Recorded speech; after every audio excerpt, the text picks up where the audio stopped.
যে মানুষের ভেতরে আছে বিবেক, অনুভূতি আর মানবতা, কিন্তু সেই মানুষই যখন মানবতার সীমা পেরিয়ে পশুত্বকেও হার মানায়, তখন প্রশ্ন জাগে সভ্যতা আজ কোথায় দাঁড়িয়েছে।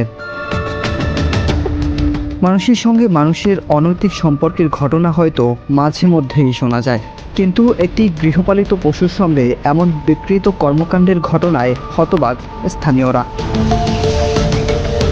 বরগুনার আমতলী উপজেলার চাওড়া ইউনিয়নে ঘটেছে চাঞ্চল্যকর এই ঘটনা। গরুর সঙ্গে আপত্তিকর কর্মকাণ্ডের অভিযোগ উঠেছে এক বৃদ্ধের বিরুদ্ধে।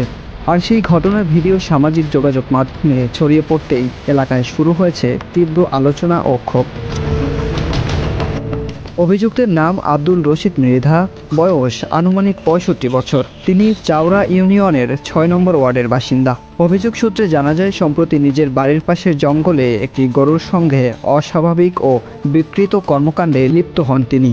পরে সেই ঘটনার ভিডিও ছড়িয়ে পড়লে বিষয়টি জানাজানি হয়।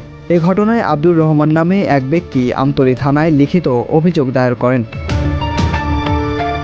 অভিযোগে বলা হয়, এ ধরনের কর্মকাণ্ড সামাজিক নৈতিকতা ও শালীনতার পরিপন্থী এবং দণ্ডবিধি আইন ১৮৬০ এর ৩৭৭ ধারায় শাস্তিযোগ্য অপরাধ। মানবাধিকার কর্মী আব্দুর রহমান জানান, বিশ্বস্ত সূত্রে খবর পেয়ে ঘটনাস্থলে গিয়ে প্রাথমিক সত্যতা পাওয়ার পর থানায় অভিযোগ করেন তিনি। এদিকে আমতলী থানার ওসি হাসনাইন পারভেজ জানিয়েছেন, লিখিত অভিযোগ পাওয়া গেছে, বিষয়টি তদন্ত করে প্রয়োজনীয় আইনগত ব্যবস্থা নেওয়া হবে। প্রশ্ন থেকে যায়, মানুষ যখন নিজের বিবেক, নৈতিকতা আর মানবতাকে হারিয়ে ফেলে, তখন সে আর সৃষ্টির সেরা জীব থাকে কি?